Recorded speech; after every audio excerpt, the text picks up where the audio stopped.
So, hello everyone. Today we are going to see the topic of special theory of relativity, and the topic is Doppler's effect. So, this particular effect we have already studied in this effect in sound waves. So, I assume that you are a noob and you don't know about the Doppler's effect. So, here we start.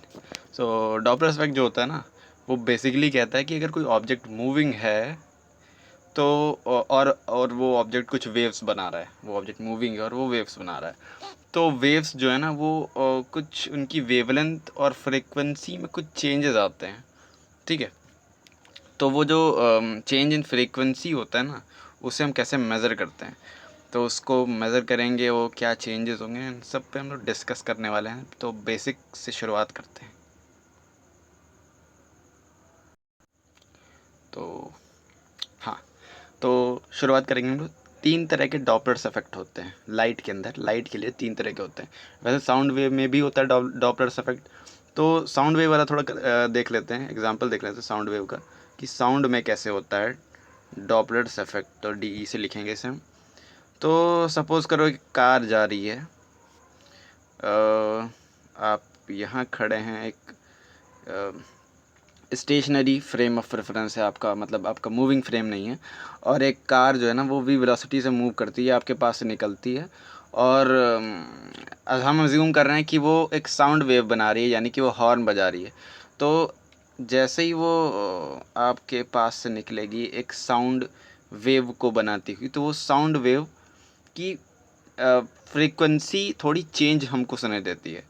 तो उस change को हम जब measure करते हैं ना, तो और वो जो चेंज आता है ना, उसको हम डॉपलर्स इफ़ेक्ट में मेज़र करते हैं और देखते हैं कि वो चेंज कितना है, और फर्दर उस पे चीज़ें देखते हैं, उसके मतलब उसको कैसे वो चेंज हो रहा है और कितना चेंज आता है। अगर वेवलेंथ फ्रीक्वेंसी दे रखी है तो उसमें कितना चेंज आएगा, वो किस पे चेंज डिपेंड करता है, इस इन सब चीज़ों को हम लोग देखते हैं। इसकी वेलोसिटी पे डिपेंड करता है बेसिकली वो।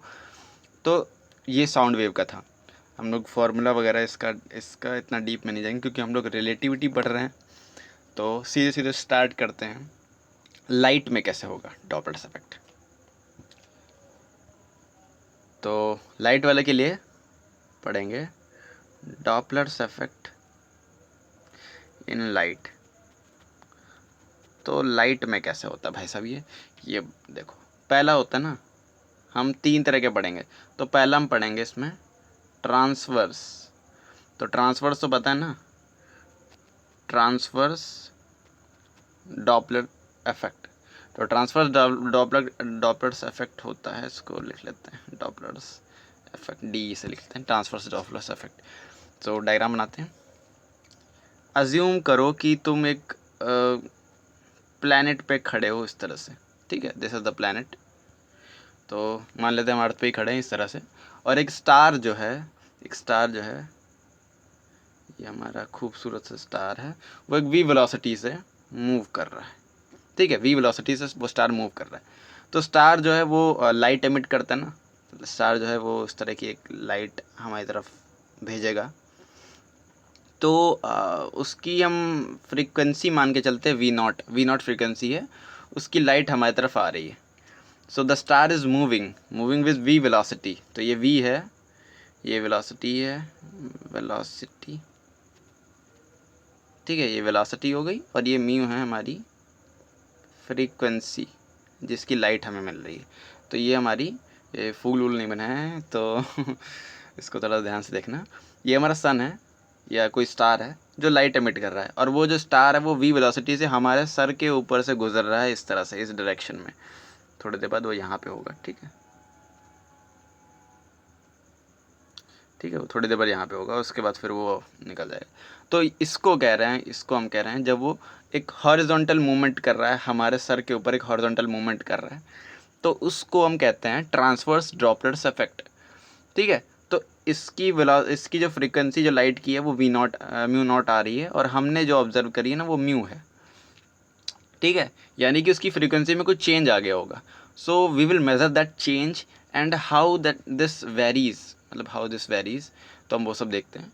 तो ये जो है ना, हमारे मतलब ये जब क्या कहते हैं, हमारी जो फ्रीक्वेंसी की लाइट जो हमारी तरफ आ रही है ना, और इसके और हमारे बीच का एंगल 90 डिग्री होगा, ठीक है, इस फ्रीक्वेंसी की लाइट का और हमारे बीच का एंगल 90 डिग्री होगा।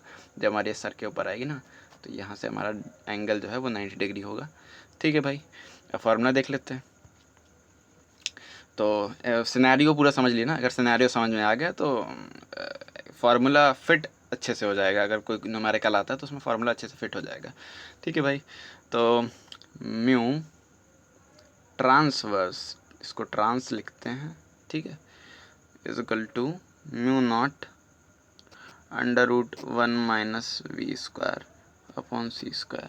तो ये हमारा फ्रीक्वेंसी का रिलेशनशिप हो गया। इस तरह से फ्रीक्वेंसी वेरी करेगी।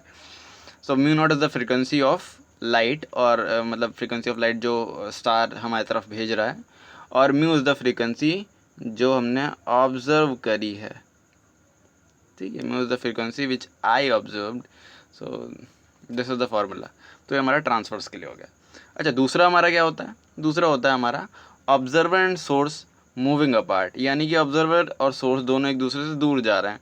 तो सिनेरियो देख लेते हैं। Second one is observer and source moving apart.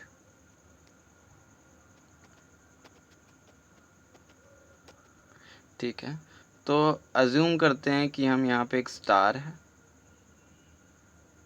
ये इस तरफ जा रहा है जिसकी वेलोसिटी v है, ठीक है, और हम वहीं अपनी पोजीशन अर्थ पे खड़े हैं स्टेशनरी, ठीक है। तो हम मतलब मेरे रिस्पेक्ट में ये स्टार मूविंग और मैं स्टेशनरी फ्रेम ऑफ रेफरेंस में हूँ। तो और हाँ, नहीं मैं स्टेशनरी नहीं हूँ, मैं बेसिकली मूव कर रहा हूँ इस तरफ, दूसरी तरफ, और ये स्टार इस तरफ मूव कर रहा है। लेकिन इसकी वेलोसिटी जो है ना, स्टार की वेलोसिटी वो v दे रखी है, जो कि approaching to speed of light है। तो स्टार अगर देखेगा तो उसको लगेगा कि हम मूव कर रहे हैं इस वेलोसिटी से, और हम उसको देखेंगे स्टार को तो हमें लगेगा कि भाई वो स्टार मूव कर रहा है। और ये इस केस में हम दोनों ही मूव कर रहे हैं, ठीक है। तो इस केस में अगर कोई लाइट वेव जो स्टार से आ रही है वो हमारी तरफ आएगी, जिसकी फ्रिक्वेंसी हम म्यू नॉट मान लेते हैं। तो वो जब हमारी तरफ आएगी तो वो हमें म्यू हमने ऑब्जर्व करी, तो वो म्यू और म्यू नॉट के बीच का रिलेशन क्या होगा? तो अच्छा, फ्रीक्वेंसी जो है ना वो थोड़ी चेंज हो जाएगी, यानी कि जो फ्रीक्वेंसी है वो कम या ज़्यादा कुछ भी होगा वो हम लोग अभी देखते हैं फॉर्मूले में, ठीक है। Mu is equal to mu naught mu naught 1 minus V square by C square upon 1 plus V square by C square, ठीक है। तो इस केस में क्या होगा? इस केस में the observe frequency is lower than actual frequency. तो ऑब्जर्व्ड म्यू जो होगा, इसको सीधे लिख लेते हैं कि ऑब्जर्व्ड म्यू जो होगा वो हमारा लोअर होगा एक्चुअल फ्रीक्वेंसी से। इसे हमेशा याद रखना, ठीक है। The observe mu is lower than the actual mu, ठीक है। और ये हमारा फार्मूला होगा, ये हमारा रिलेशनशिप आता है। अच्छा, इसको एक और तरह से लिखते हैं कि mu is equal to mu naught under root C square minus V square upon C square plus V square. अच्छा, इससे तो समझ में आ ही रहा होगा कि जो ऊपर वाली वैल्यू है, ये वैल्यू जो है वो छोटी होगी और ये वाली वैल्यू बड़ी होगी। तो अगर किसी छोटी वैल्यू को बड़ी वैल्यू से डिवाइड करते तो हमारी लेस देन 1 वैल्यू आती है, ठीक है, लेस देन 1 आएगी, और उसका फिर अंडर रूट कर देंगे तो और छोटी हो जाएगी। तो हमारी जब वैल्यू जब इसको करेंगे डिवाइड, मल्टीप्लाई करेंगे तो हमें कम वैल्यू मिलती है, ठीक है भाई। तो हमारा ये रिलेशनशिप समझ में आ गया कि observe frequency is lower than the actual frequency. तो हम प्रोसीड करते हैं। फिर तीसरा केस हमारा आता है। तीसरा केस वो होता है हमारा both moving towards each other, यानी कि दोनों ही एक ही तरफ आ रहे हैं, both moving towards each other, दोनों ही एक ही तरफ मूव कर रहे हैं। So this is our star ये है हमारा स्टार, ठीक है। और ये v वेलोसिटी से हमारी तरफ आ रहा है, ये v हमने लिखा है, इसको म्यू मत समझना। और ये हम हैं ऑब्जर्वर, थोड़ा ख़राब बन गया कोई बात नहीं। और ये हम भी हैं ना, हम भी किसी वेलोसिटी से इसकी तरफ आ रहे होंगे, दैट इज़ नॉट इम्पॉर्टेंट। जो हमारी इम्पॉर्टेंट है वो हमारी स्टार की वेलोसिटी है, क्योंकि that is the velocity which is comparable to the speed of light, इसीलिए वो सिग्निफिकेंस में आई। और बेसिकली हम लोग पढ़ के आ रहे हैं स्पेशल थ्योरी ऑफ रिलेटिविटी, जिसमें हम लोग जो वेलोसिटी, जो मूविंग ऑब्जेक्ट की वेलोसिटी होगी वो कंपेरेबल होगी स्पीड ऑफ लाइट, मतलब वो स्पीड ऑफ लाइट को अप्रोच कर रही होगी, उसके आसपास होगी, तभी ये फिनोमेना हम ऑब्जर्व कर सकते हैं। तो ऐसे हम उसको उस हाँ, यानी कि उससे आने वाली जो फ्रीक्वेंसी होगी उसको हम म्यू नॉट मानते हैं, हमेशा जैसे मानते आ रहे हैं, और हमने ऑब्जर्व करी म्यू। तो mu naught is the frequency which at which the light is coming, मतलब जो इसकी एक्चुअल फ्रीक्वेंसी है, and mu is the frequency which we observe, that is the scenario. फिर अब the variation, how the variation comes in, तो mu is equal to mu naught. तो जैसा हमने पढ़ा ना पिछले केस में कि ऑब्जर्वर और सोर्स जो है एक दूसरे दूर जा रहे हैं, तो उसमें हमारा C square minus V square upon C square plus V square हो रहा था, यहाँ पे उसी का अपोजिट होगा, यानी कि C square plus V square upon C square minus V square.